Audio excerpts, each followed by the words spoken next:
You've done the hardest part. You stopped using. The substances are out of your system, and the initial withdrawals have passed. But then you wake up and realize the anxiety, the stress, and the heavy emotions are still sitting right there with you. That happens because physical sobriety is only half the equation. The other half is emotional sobriety.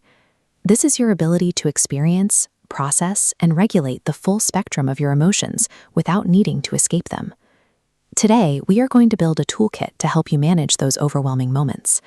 We'll walk through a mental diagnostic to help you identify hidden triggers, followed by a 5-step grounding technique designed to stop a panic response in its tracks. Physical abstinence keeps you alive, but building these coping skills provides the practical architecture required to actually live a sustainable, long-term life. When a craving hits, your brain is reacting to a physiological deficit. These alarms bypass the prefrontal cortex, the part responsible for logic. The HALT acronym functions as a diagnostic tool to assess this state, identifying biological stressors that mask themselves as an urge to use. The H stands for hungry. A simple blood sugar crash impairs executive function, manifesting as extreme irritability or a sudden urge to use. The A stands for angry. Unresolved frustration activates your body's fight-or-flight stress response, raising your heart rate and blocking logic. The L stands for lonely. Social isolation actively increases stress hormones and engages the exact same pain centers as a physical injury. Finally, the T stands for tired.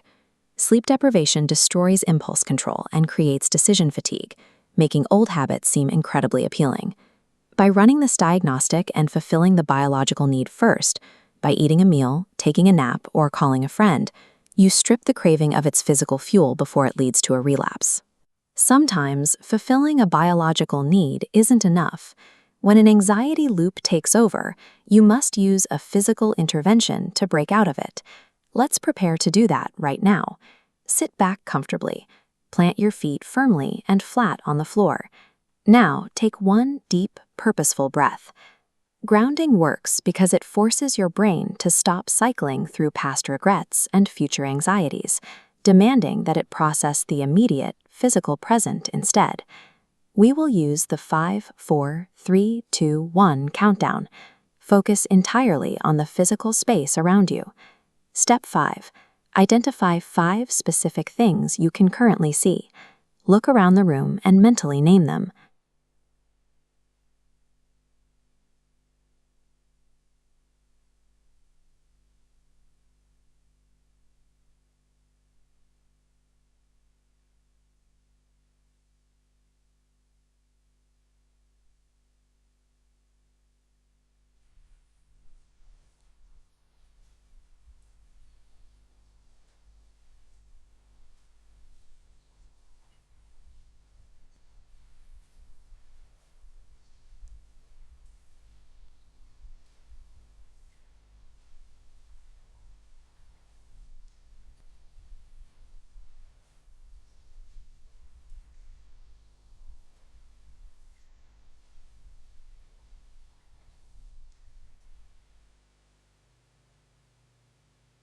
Hold 15 step.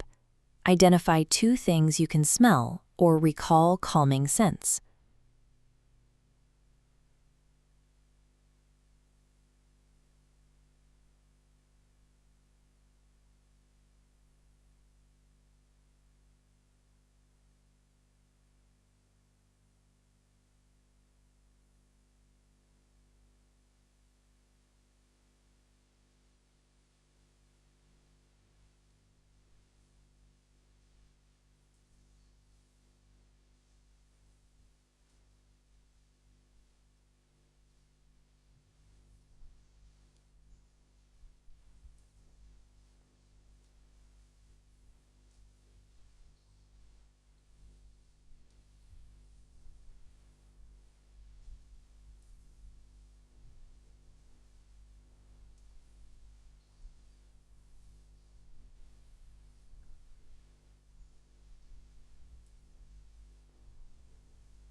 Long-term recovery relies on trusting your toolkit enough to navigate difficult feelings without retreating to old habits.